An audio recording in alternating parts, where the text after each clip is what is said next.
Olá, esse é mais uma Apostila Convida. Meu nome é Jorge Cruz e nessa edição da Semana dos Indicados ao Oscar, convidamos, né, o Felipe Aureliuk, que é o criador do canal Meu Tio Oscar, um projeto que eu pessoalmente acompanho há muito tempo, praticamente desde o início, e se dispõe, né, o Felipe vai explicar melhor, né, se dispõe a debater a partir do Oscar muito da indústria do cinema. Felipe, obrigado por você ter aceitado o convite da Apostila de Cinema. Queria que você começasse falando como que surgiu também o Meu Tio Oscar e como que funciona o canal para quem está assistindo ou está ouvindo aqui em podcast e ainda não conhece. Legal, Jorge. Pô, obrigado aí pelo convite. Fico muito feliz de saber que você já me acompanha aí desde os primeiros passos lá atrás. A gente sabe que início de YouTube é aquela coisa, né? Pouca gente assistindo, então é sempre importante, né, esse acompanhamento e essa força inicial, né? Esse impulso inicial é sempre muito importante. Bom, Jorge, o projeto ele surgiu basicamente de uma paixão minha, uma paixão muito antiga, que é justamente o Oscar em si.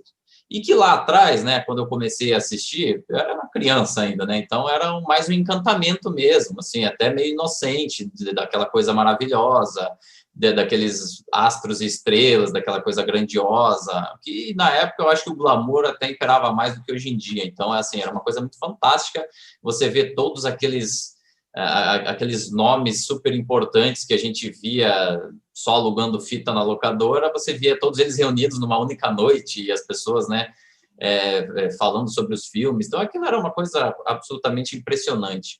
E aí teve uma dessas situações aí que a revista 7, na época, publicou vamos dizer assim, uma mini enciclopédia do Oscar, porque hoje em dia é muito fácil você conseguir na internet os dados, informações das cerimônias antigas. Antigamente isso não era muito difícil, né? Você não tinha isso disponível facilmente. E aí essa revista tinha lá um resumo de todos os vencedores do Oscar, né? Em todas as categorias, desde a primeira edição até aquela que era isso foi mais ou menos década de 90. E eu falei assim, poxa, que coisa legal. Eu comecei a estudar isso, né? Comecei atrás dos filmes, mas, de novo, era uma coisa mais limitada. Depois disso, fiz faculdade de cinema e tal, mas isso sempre ficou na minha mente. Falei assim, poxa, é uma instituição, um evento, uma coisa assim tão duradoura. Começou lá no final da década de 1920 e conforme a gente vai assistindo os filmes, a gente vai entendendo o contexto também de uma determinada época, né? Não é só os filmes pelos filmes. Aí eu falei assim, poxa, eu vou trazer isso, então, para algo concreto, um projeto que eu vou tocar. E hoje em dia a gente tem essas ferramentas que facilitaram bastante o acesso das pessoas, como o YouTube. Falei assim, poxa, eu vou transformar a minha paixão num hobby também, numa profissão, não só hobby, né? Porque tem muito trabalho envolvido também, né? E aí começou, né? O projeto Meu Tio Oscar, ele tem como objetivo analisar todos os filmes já indicados pela Academia na categoria principal de melhor filme. E, obviamente, nesse processo, a gente acaba passando pelas outras categorias. Por quê? Porque eu escolho um determinado ano, faço análise dos filmes que estão indicados para melhor filme e, depois disso, tem um vídeo especial, que é o que eu chamo de debate, que é como se fosse um podcast que a gente faz todos os anos, enfim, todo mundo faz todos os anos para a cerimônia específica de cada Oscar. Só que resgatando essa temporada específica, eu chamo sempre 2 convidados, pessoas da área aí da crítica, do jornalismo e do cinema, e eu faço a minha parte de pesquisar como é que foi aquele período, né, aquela cerimônia, o que aconteceu, quem foram os apresentadores, quais eram as fofocas, os escândalos, tem um pouquinho de cada coisa, e com isso a gente vai cobrindo toda a história do Oscar. E o que eu acho que é mais legal é que, além da história do Oscar em si, da festa em si, da cerimônia em si, a gente acaba entendendo muito mais de todo o contexto, do porquê que alguns filmes ganharam, outros não, do porquê que... E até começa a entender também a evolução do cinema enquanto linguagem, né? Poxa, por que esse filme, nesse período, estava despontando, esse não? Então, eu acho que, enfim, fica o convite aí para quem estiver acompanhando para acessar lá o canal. O nome do canal é Meu Tio Oscar, lá no YouTube. Pelo lado da Apostila de Cinema, né, a gente até estava conversando com o Felipe antes de começar a gravar, se fala muito, né, a gente fala, né, discutindo a sociedade através do cinema. Como que a gente pode transformar o Oscar, que é uma premiação, em debate sobre a sociedade? Não deixa, né, o Meu Tio Oscar, ele fala muito o contexto da história do mundo, pelo olhar dos Estados Unidos também, né? e também um pouco da indústria do cinema. Por mais que a gente ache que os Estados Unidos, né, Hollywood, está numa bolha, ela é influenciada e influencia outros movimentos cinematográficos, o cinema de outros países, né? E eu queria saber como que você escolhe assim, os anos, assim, como que você prioriza certos momentos, porque quem talvez tenha aquela cabeça mais metódica pensa assim, não, vou fazer por ordem cronológica, mas tem certos anos que são fundamentais, então queria que você falasse um pouco como que você vai desenhando essa programação também do canal. Legal. Antes de responder essa pergunta, eu só queria fazer esse comentário em relação ao contexto, que eu acho que é essencial. Eu faço questão de sempre começar um novo ciclo, né, um determinado ano, com o que eu chamo de vídeo resumo, né, que é para as pessoas entenderem por que eu faço isso, porque é para as pessoas entenderem o que estava acontecendo no planeta naquele determinado período, né? Por quê? Porque isso explica mais de 60% do porquê que aqueles filmes estavam presentes naquele ano especificamente. Às vezes, tem muita gente que assiste um filme hoje, um filme lá da década de 40, 50, 60, e não entende direito, poxa, mas esse filme, por que esse filme é considerado tão maravilhoso, tão espetacular? Tem alguns filmes que realmente acontece o que a gente chama de envelhecem mal, né? Eles não... Pode parecer que para os olhos de hoje eles estejam meio antiquados, superados, mas a gente tem que entender o que estava acontecendo para poder realmente absorver todas as influências que ele acabou determinando. Então, eu acho isso fundamental. Eu acho que para a gente estudar a história do Oscar e do cinema em geral, não é só do Oscar, do cinema em geral, a gente tem que entender o que acontecia no mundo, no planeta, na sociedade naquele período. Então, eu faço questão, sempre o primeiro vídeo é uma contextualização da época e várias análises que eu faço dos filmes individualmente acabam, né, eu acabo tendo que citar, né, o que acontecia no planeta naquele período. Em relação às escolhas, realmente eu me peguei nesse desafio, né, nessa pergunta, poxa, como é que eu vou fazer isso? Eu vou fazer cronologicamente, que seria o mais até óbvio, né? Poxa, vamos começar do início, né? Vamos começar do ano 01 e vamos vindo caminhando. Mas aí teve pelo menos duas reflexões que eu tive que me fizeram mudar de ideia. A primeira delas é uma questão de apelo mesmo, apelo popular, né? Nem todo mundo é tão apaixonado pelos anos 1920, por exemplo, que é quando começou a academia. Então, eu achei que fazer essa mudança entre épocas acaba atraindo uma massa diferente, mais ampla de espectadores para o canal, né? Você passa a ter atratividade em relação a isso. E segundo, que eu acho mais que foi o determinante para isso, é o seguinte: quando a gente está numa determinada época, muitas vezes, quando você vai 2 anos para frente, 3 anos para trás, muitas vezes os mesmos nomes se repetem, né? Muitas vezes os mesmos nomes acabam aparecendo ali várias e várias vezes.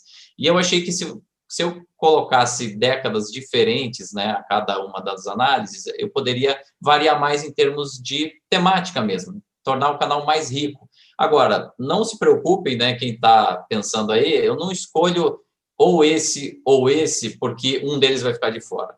A ideia, o objetivo é que a gente cubra todos os filmes, desde o primeiro ao último, de todas as temporadas. A gente já está atualmente chegando aí em 200 filmes analisados, em 30 debates, né? Sendo que cada debate é para uma edição, e a gente está chegando na edição 93, então a gente está quase em 1/3 aí de todas as edições, e o objetivo é completar todos eles. Tem um desafio aí muito grande, Jorge, que é, assim, qual vai ser o próximo, né? Porque isso depende muito da situação atual, dos temas que estão sendo discutidos hoje, dos filmes que estão saindo hoje. Então, eu lembro, por exemplo, que eu escolhi o ano de 77, lá atrás, porque era a época que estava saindo os novos Star Wars, né? Os novos capítulos de Guerra nas Estrelas. Eu falei, poxa, então eu vou resgatar lá o primeiro Guerra nas Estrelas.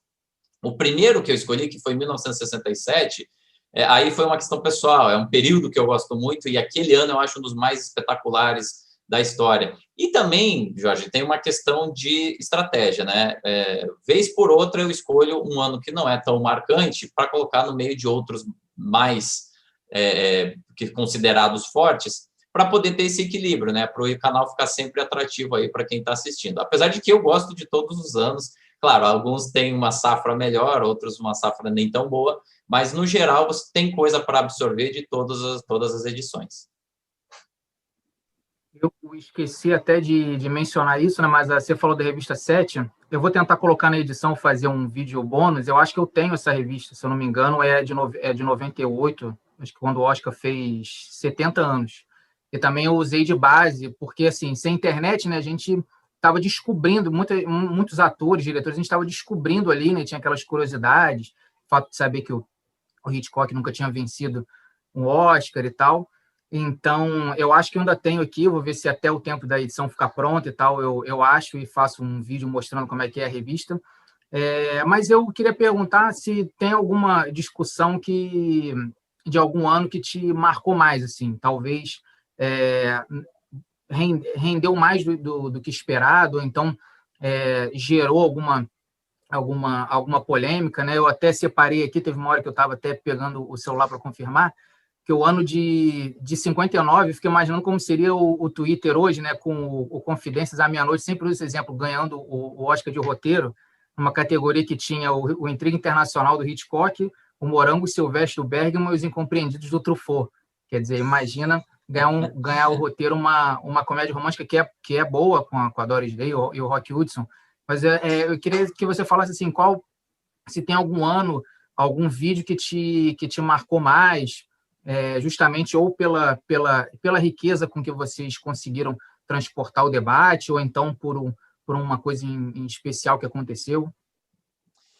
Olha, Jorge, boa pergunta, né? Esse ano específico, esse exemplo específico que você deu, a gente ainda não cobriu no canal. 59 ainda não foi um ano coberto, mas teve outros vários casos, e eu acho que, em termos assim de discussão de conteúdo já gravado, eu lembro do debate de 94, que é uma safra que eu considero muito forte, né? A gente tinha o Forrest Gump foi o vencedor, né? Mas a gente tinha Um Sonho de Liberdade, Quiz Show, enfim, filmes aí que acabaram entrando aí no imaginário popular de uma forma definitiva. E os convidados, eles discordaram bastante em relação principalmente ao Forrest Gump, né?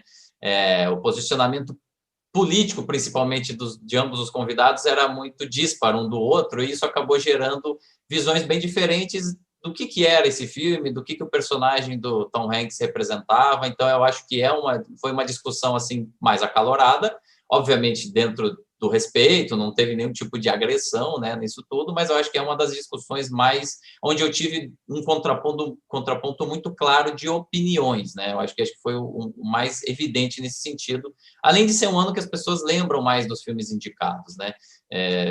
Os títulos tá mais fresco na memória. Tirando isso, tem um debate que eu gosto muito, muito, muito, que é relativo à temporada de 1929/1930, onde eu recebi o Doni Correia, doutor em cinema lá da USP, e o Fernando da Versátil, distribuidora de home video.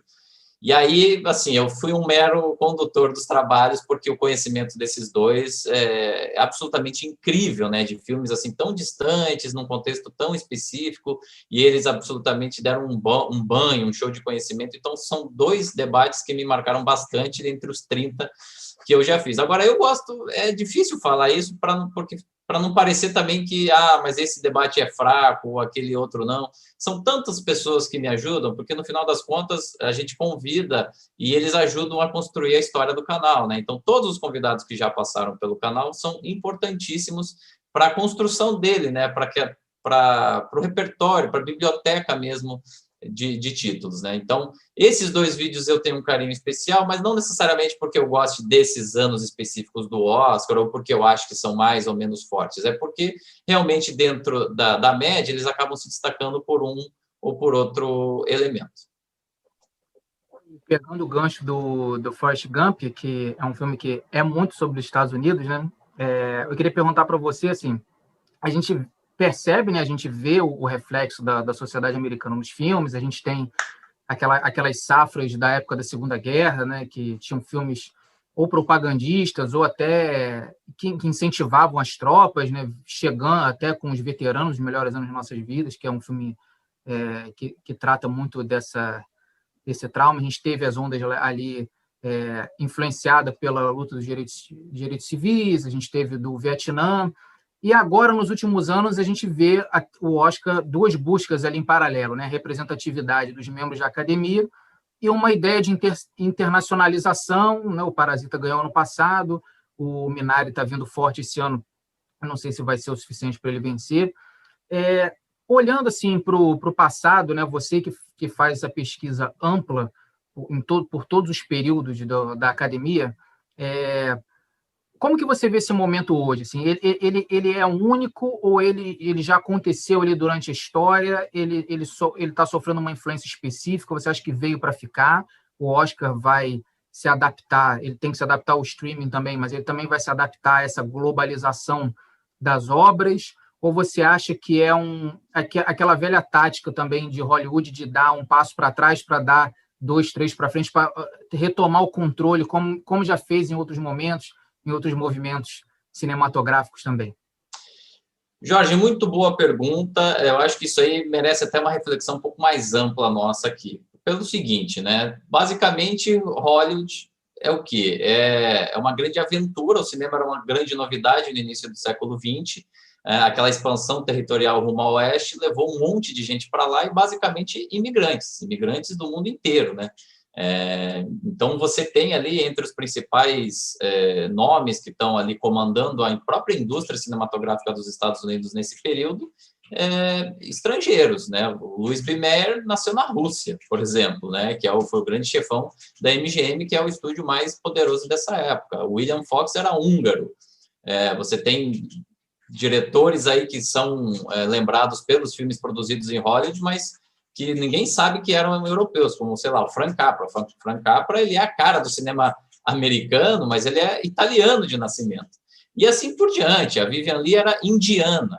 Quer dizer, a gente tem uma série de exemplos aí dessa Hollywood clássica, que são 100% americanos por estarem no sistema de Hollywood, mas que, na verdade, são estrangeiros. O que eu estou querendo dizer com isso? A academia sempre se alinhou, preferencialmente, com a questão política do governo norte-americano. E isso teve, inclusive, uma motivação básica, que era conseguir ter mais apoio do próprio sistema econômico para conseguir explorar mais territórios ao redor do mundo e fazer também do cinema uma atividade respeitável. Vale lembrar que nesse período, início do século 1920, do século XX, desculpa, o cinema ele não era tão bem visto por partes da sociedade quanto o teatro, por exemplo, quanto os musicais, as óperas, a Broadway, enfim, essa coisa toda. Inclusive, o Cantando na Chuva, que é um grande clássico, mostra bem isso, né? Não, esse negócio de cinema é meio legal mesmo, ser ator nos palcos, né?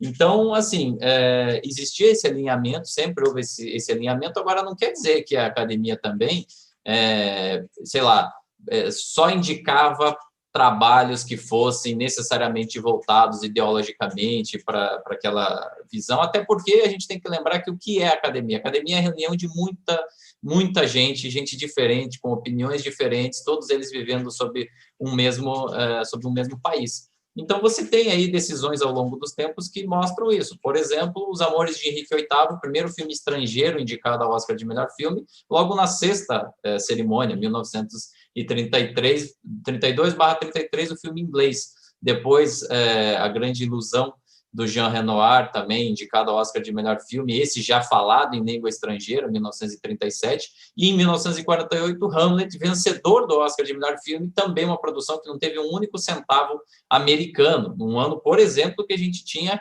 O Tesouro de Sierra Madre. Então, quer dizer, às vezes, quando você dá esse exemplo, o pessoal fica até meio, mas peraí, a gente tinha O Tesouro de Sierra Madre indicado e quem ganhou foi Hamlet? Uma produção que nem americana era? Sim. Assim como em 63, As Aventuras de Tom Jones ganhou de Cleópatra, ganhou da Conquista do Oeste. Olha, então, assim, a gente tem que entender que isso sempre aconteceu. Agora, esse processo de internacionalização e de representatividade atual, eu acho que vem para ficar sim, eu acho que não tem retorno, e é uma consequência, mais uma vez, dos tempos. Você talvez não tenha conseguido internacionalizar tanto a academia até a década de 90 pelas próprias restrições do mundo, da sociedade, do planeta nessa época, né? Para você concorrer ao Oscar de melhor filme, você tem que ter o seu filme estreando comercialmente lá no território norte-americano por 7 dias consecutivos. Isso, como é que você fazia isso com um filme brasileiro, ou com um filme italiano, ou com um filme australiano, ou com um filme japonês em 1948, em 1963?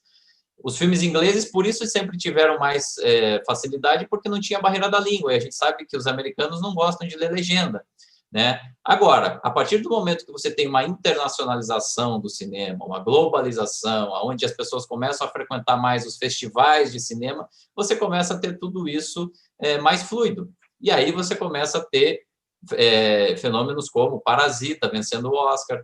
Você começa a ver fenômenos como o Democracia em Vertigem, que é um documentário brasileiro, falado em português, indicado ao Oscar de melhor documentário. Inclusive, esse ano, uma coisa, mais um símbolo disso nenhum dos indicados a documentário de longa-metragem fala sobre a questão política interna dos Estados Unidos. Nenhum. Normalmente, a gente tinha pelo menos um, né? Questão de específica lá dos Estados Unidos. E a gente não tem nenhum esse ano. Então, eu acho que isso é algo irreversível. Inclusive, tem um dado estatístico muito importante aí. Hoje 23% de todos os membros aí da academia já são de fora dos Estados Unidos, ou seja, 1/4 dos votos já vem de fora. Então, eu acho que sim, é uma tendência que veio para ficar, até porque, vamos lá, né? O streaming chegou, dominou tudo. Eu acho que isso não é um caminho sem volta. E a própria academia tem o seu próprio streaming, que garante que os membros da academia que não moram lá nos Estados Unidos possam assistir os filmes. Hoje em dia, se você é membro, você tem um login, uma senha e um streaming próprio chamado Academy Screening Room. Então, é um caminho sem volta. Eu acho que cada vez mais a gente vai ver filmes de outras origens e outras linguagens indicados, como a gente nunca tinha visto até então. No passado, o único documentário indicado sobre a situação dos Estados Unidos foi o que venceu, né? A indústria americana. Os outros também falavam de outras questões, né? O For Sama, que eu acho incrível. E assim, quem está assistindo em outro espaço-tempo, né? A gente gravou por conta dos indicados, eu acho que de 2021, que saiu essa semana. E eu queria saber, Felipe, com relação a esse ano, como que vai ser a cobertura, né? O Michel acho que já tem feito lives, tem feito conversas prévias sobre o processo de escolha, e aí agora com a lista na mão, como que você está programando as entrevistas, as lives, como que vai se desenvolver nas próximas semanas aí na corrida, no sprint final, né, rumo ao Oscar 2021? Pois é, eu sempre gosto de falar, Jorge, que o Oscar em si é o réveillon dos cinéfilos e cineastas, né? É o momento onde a gente espera o ano inteiro para essa noite. Goste ou não, todo mundo acompanha. Critique ou não, todo mundo sabe quem ganhou, quem perdeu, até para poder criticar ou elogiar as escolhas da academia. Então, assim, é o grande momento do ano e essa preparação é realmente quando o canal passa a ter até mais visibilidade, porque o Oscar é como se, sei lá, se fosse a Copa do Mundo, né? Assim, todo mundo, você pode até não gostar tanto de futebol, mas você sabe quem está jogando, você sabe quem ganhou, quem sabe quem não ganhou. Então, assim, como é que funciona nesse período? Assim como acontece nos outros anos de análise, vai ter um vídeo de análise de cada um dos 8 filmes indicados na categoria principal. Esses vídeos são gravados, eu faço uma análise específica de cada um desses títulos, cada um dos títulos tem um vídeo exclusivo para ele, e esses vídeos eles são lançados paulatinamente ao longo das 6 semanas que separam essa semana que a gente está gravando esse programa, até a semana da cerimônia que vai acontecer no dia 25 de abril. Além disso, também vai ter uma novidade para essa temporada, uma vez por semana, sempre às terças-feiras, às 20h30, uma live para eu comentar sobre filmes que não estão indicados na categoria principal, mas que são filmes que a gente considera importantes de serem visitados e analisados. Nessas lives, especificamente, eu vou ter a ajuda do meu amigo e também roteirista, professor de roteiro, o Cláudio Formiga. Ele, como roteirista, ele tem uma visão mais de construção mesmo desses enredos. Todas as terças-feiras a gente vai pegar um título que não esteja para melhor filme. E eventualmente também algumas lives para atualizar a corrida, porque a gente sabe que sai a lista, uma determinada quadro, mas que esse quadro ele pode se modificar, como vem acontecendo. Inclusive, cada vez mais é difícil prever, cravar com mais exatidão os vencedores, porque a academia, até por conta dessas mudanças todas, vem se tornando mais imprevisível. Vale lembrar que ano passado, 1917 ganhou praticamente tudo, inclusive o Sindicato dos Produtores, que é um grande indicativo, sempre foi, historicamente, e Parasita acabou ganhando o melhor filme. Então vai ter algumas livezinhas também ao longo aí desse período para a gente chegar lá. E a grande noite, que é o Oscar em si, a gente, como sempre, vai fazer uma live simultânea à transmissão. Dessa vez, infelizmente, aí nessa estética de pandemia, né? A gente sempre faz presencial, mas em função aí de todos os problemas aí sanitários, a gente vai fazer de forma remota, mas mesmo assim vai ter a live para acompanhar ao vivo, e aí a gente curte o Réveillon, tem uma ressaca aí de uma semaninha para começar de novo depois em relação às edições anteriores do Oscar. E aí, uma semana depois já começa a imprensa também a falar os prováveis indicados do outro ano. Sobre esse ano, a gente, assim, o único filme que despontou em indicação, a gente sabe que tem pouquíssima chance, ou nenhuma, que é o Mank, e todos os outros estão ali com 5, 6. Queria que você falasse um pouco das suas impressões, o que você acha que poderia ficar de fora, se você tem algum preferido dentro dos que você já viu.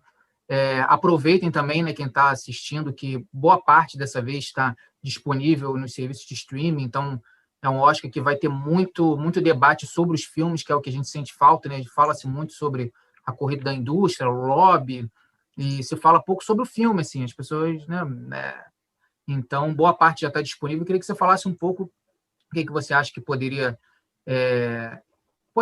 aparecer na lista, não apareceu, algumas injustiças, alguns filmes estão superestimados ali na lista também.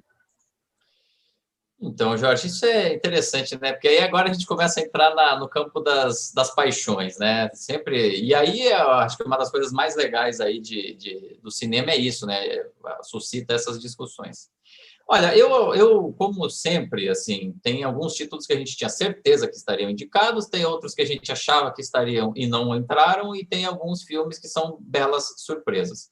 Assim, uma coisa do ponto de vista prático, objetivo, é o seguinte: como esse ano os grandes espetáculos das distribuidoras e dos grandes estúdios não foram lançados, acho que a exceção foi Tenet, que foi uma estreia fracassada e ninguém gostou muito do filme, então a gente não teve grandes espetáculos. E isso abriu espaço para filmes menores, filmes mais independentes, ou que são distribuídos pelos streamings para poderem aparecer mais. Tanto que dos 8 filmes indicados na categoria principal, só Judas e o Messias Negro, que é de um grande estúdio, do que a gente chama de Major, né? Que é no caso da Warner.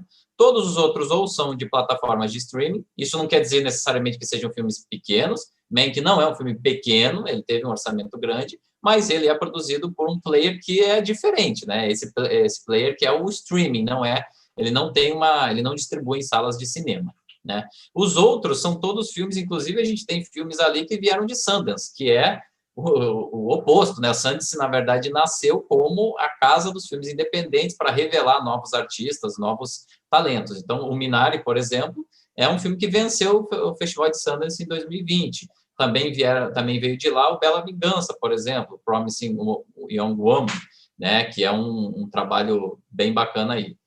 Olha, do ponto de vista pessoal, eu gostei de algumas ausências, vou ser sincero, a Academia acabou não incluindo A Voz Suprema do Blues e Uma Noite em Miami, que eu acho que estão muito bem representados nas categorias de atuação, nas categorias de desenho de produção, figurino, maquiagem, e eu acho que é aí mesmo que eles tinham que ser reconhecidos.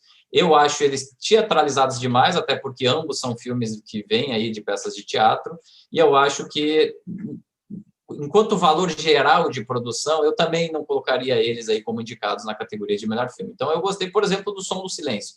É um filme que eu acho muito bom, é um dos meus preferidos aí dessa lista.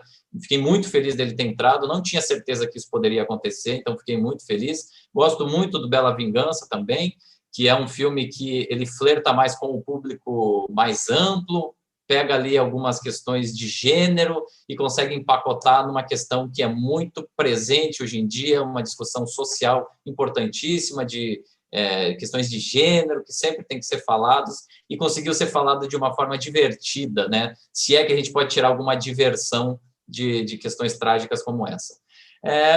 O Mank é aquela decepção, né? Aquele filme lindo e que deve ganhar alguns Oscars aí técnicos, mas que eu não vejo nenhuma chance dele vencer.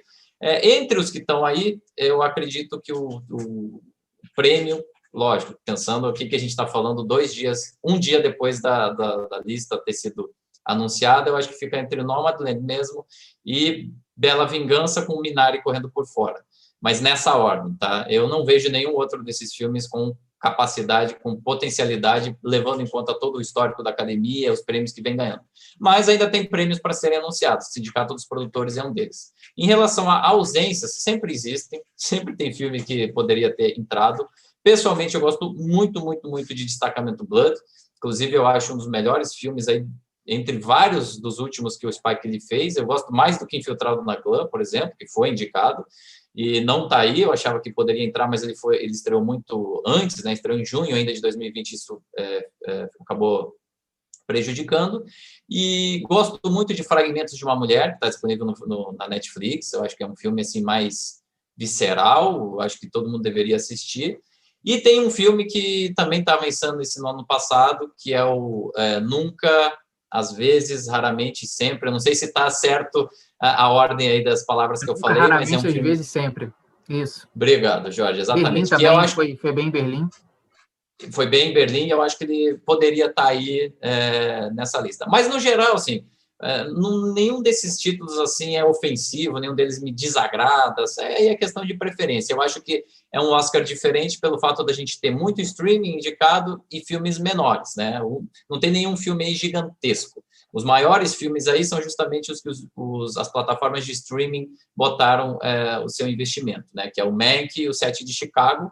E mesmo assim, Sete de Chicago, a grande maioria das cenas são internas, o Mank também tem muito dos bastidores, então é realmente um Oscar diferente. Bom que a gente concordou em muitas coisas, porque assim, o Bela Vingança é um filme que está dividindo bastante, eu também gostei muito. E o Som do Silêncio também, desde que eu assisti há uns meses, eu estou indicando para todo mundo ver, porque eu também fiquei muito feliz. E assim, e por pouco a academia não se ancorou de vez no cinema independente esse ano, né? Porque além do Nunca, Raramente, o First Call também, né? Infelizmente ele não chegou. Então, se você pegar a lista do Independent Spirit, ele tá bem parecido, tá mais parecida com o Oscar esse ano. E caberia até os dois. Eu gosto muito do First Call também. Mas eu achei também interessante a academia também não se ancorar no pouco que saiu no cinema também desses blockbusters para as categorias técnicas também, né? Porque ali Aves de Rapina, até o próprio Doutor Dolittle, que são filmes assim que não aconteceram, mas por ter sido lançado ainda no cinema, poderia pegar ali aquelas categorias técnicas. Eu acho que eles souberam também valorizar um pouco uns trabalhos talvez menores ou mais sóbrios nessas categorias para poder ficar mais justo, né? Mas eu também gostei muito da lista. Também acho que o Destacamento Blood merecia aí mais destaque. E realmente qualquer um que vencer, eu acho que vai estar bem representado. Traz questões importantes do passado ou do presente da sociedade americana, quase todos, né? Então, o Felipe vai discutir muito, vai falar muito sobre os filmes, vai discutir muito sobre eles nas próximas semanas. Queria perguntar uma pergunta final, Felipe. Tirando 1967, que você já falou que é um ano que te marcou na sua produção de conteúdo do Meu Tio Oscar, porque é uma safra que você gosta muito, os seus filmes preferidos que venceram o Oscar aí, para a gente ver também se a gente concorda nessa lista aí. Você é mais da inventividade ou você é mais do espetáculo? Como que você se coloca aí entre os vencedores do Oscar?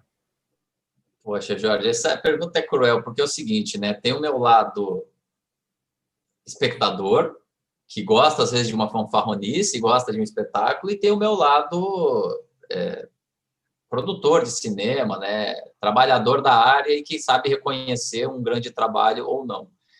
Se eu for pensar aqui, puxar da minha memória os filmes que mais me marcaram na vida, tem alguns que ganharam o Oscar, outros que não, o que é natural, Nem sempre o filme que a gente mais gosta ganha o Oscar e nem sempre o melhor ganha o Oscar. Enfim, isso é algo que a gente já aprende desde muito cedo. Mas entre os vencedores do Oscar tem... Vamos lá, eu vou deixar aqui 2 títulos, que não são 3 títulos, que são diferentes entre si, de períodos diferentes, mas que acabam resumindo muito do que eu penso sobre cinema. O primeiro, lá de trás, 1929/1930, Sem Novidades no Front, que eu acho que é um dos melhores filmes antibélicos de todos os tempos. Assim, é uma coisa assim, se você quer aprender o que é a guerra, quais são os efeitos da guerra dentro de uma sociedade, dentro dos jovens, talvez não tenha um filme tão forte e tão bem realizado quanto esse. Você tem, ao mesmo tempo que você está imerso ali dentro de uma estrutura industrial, porque esse filme foi produzido pela Universal, você tem vários planos, várias construções visuais mais inventivas, né, sugadas ali do cinema alemão, do cinema francês ali daquela época. E, enfim, eu acho um filme super, super chocante. Enfim, fica aqui a dica para todo mundo assistir. Andando um pouco mais, eu acho que o cinema norte-americano ele teve o gênero dos musicais como fundamental para a própria construção do que foi o cinema americano. E tem um musical que, para mim, é um dos melhores filmes de todos os tempos, chamado Amor, Sublime Amor, em inglês West Side Story. Para mim, esse é um dos filmes... Para quem não gosta de musical, esse é o filme que eu recomendo assistir para entender o que é um musical bem feito, né? O que não é aquele musical que simplesmente você tem as músicas sendo cantadas de forma aleatória no meio do filme, do roteiro. Ali tudo, para mim, se encaixa muito bem, tem uma construção de cores, construção de personagens, de roteiro, tudo é muito perfeito. E é um filme grandioso, é um filme caro, é um filme que custou dinheiro, é um filme da indústria. Mas Amor, Sublime Amor, dos que venceram também, absolutamente espetacular. Eu não vou citar O Poderoso Chefão porque seria clichê, então eu vou me furtar de citar O Poderoso Chefão. Prefiro pular para a década de 1990 com outro espetáculo que eu poderia ter citado E o Vento Levou, mas eu vou citar Titanic, porque é importante para a história do cinema ter marcos que você tem como referência temporal. E O Vento Levou foi um deles. O Tubarão foi outro deles. E O Vento Levou ganhou, O Tubarão não. Titanic, além dessa marca temporal, ele também venceu o Oscar, e não só de melhor filme, como ele venceu 11, é um dos recordistas da história, assim como Ben-Hur, assim como O Senhor dos Anéis, O Retorno do Rei. Então, e eu acho que esses filmes não são menores por eles terem feito sucesso comercial. Titanic é uma produção absolutamente espetacular, sabe? É absurdamente incrível o que eles conseguiram fazer com esse filme, ainda que ele possa ter deficiências de roteiro, de construção de algumas questões ali do filme, mas é um filme absolutamente espetacular e idolatrado durante gerações. Então, eu vou deixar esses 3 títulos, acabaram sendo 3 títulos do cinemão, né? Mas são 3 filmes que eu gosto muito, são escolhas de coração, sabe? E para dar um contraponto rapidinho, só para encerrar, Jorge, eu vou dar aqui um título que eu considero também um dos melhores da minha vida, assim, da história. Não venceu o Oscar, mas foi indicado para melhor filme, que é As Vinhas da Ira. Eu acho que é um filme assim absolutamente essencial na filmografia, na discoteca, no repertório de qualquer pessoa que se preze a querer entender cinema, estudar cinema. As Vinhas da Ira, inclusive, é um exemplar que, apesar de ter sido produzido dentro do sistema de Hollywood, ele tem algumas ideias aí, diria até revolucionárias, do ponto de vista mais social mesmo. E é uma construção absolutamente incrível. Então, acho que são esses títulos aí. Queria agradecer ao Felipe. Indico o Meu Tio Oscar. Além de tudo, né, além de todo o conteúdo, é um canal muito bem editado. O Felipe tem uma grande experiência como editor. Então, se você não conhece, só o trailer do canal já vai te deixar com vontade. Se você já viu os filmes, você vai lembrar, vai querer revisitar eles, pelo menos nos debates ou nos vídeos mais curtos. Felipe, muito obrigado. Eu queria que você deixasse uma palavra final para a gente aqui na Apostila. Espero ter outras conversas sobre Oscar, sobre a indústria cinematográfica no futuro. As portas da Apostila de Cinema virtuais, por enquanto, né, infelizmente, estão abertas para você. Queria agradecer por você ter aceitado o convite. Muito obrigado. Então, deixa um recado final aí para quem está assistindo ou ouvindo a gente. Beleza, Jorge, obrigado a você pelo convite, parabéns aí pelo trabalho, um trabalho muito criterioso, de muita qualidade em termos de conteúdo, isso hoje em dia é valioso aí, né, nesse environment aí da internet, a gente tem muita quantidade, mas nem sempre com tanta densidade, o Apostila faz isso muito bem. Eu acho que como recado final, eu iria dizer para todo mundo que está ouvindo que o Oscar, infelizmente, ele não foi tratado como deveria por grande parte da imprensa ao longo das décadas. Existem várias questões que envolvem os prêmios da academia, algumas delas são pertinentes mesmo, outras nem tanto. E se você quiser descobrir um pouco essas contradições junto comigo, vou ter o maior prazer de receber quem quer que seja. Pode começar por um ano que você ache bacana, faça uma pesquisa breve, poxa, esses filmes aqui eu lembro, então vamos ver o que esse cara aí tem a dizer sobre isso. Acesse lá então no YouTube o canal Meu Tio Oscar, se inscreva, ative as notificações e a partir daí você vai ficar à vontade para escolher a temporada que você quiser. Como eu falei, a gente já analisou 30 temporadas aí, de todas as épocas, desde a década de 1920, incluindo a primeira temporada até as mais recentes. Agora a gente está acompanhando essa de 2021, né? 2020/2021. Então, fiquem à vontade, deixem os seus comentários, vão ser todos muito bem-vindos. E é isso, Jorge. Obrigado mais uma vez pelo convite. Obrigado. Esse foi Felipe Aureliuk, no Apostila Convida especial sobre o Oscar. Muito obrigado.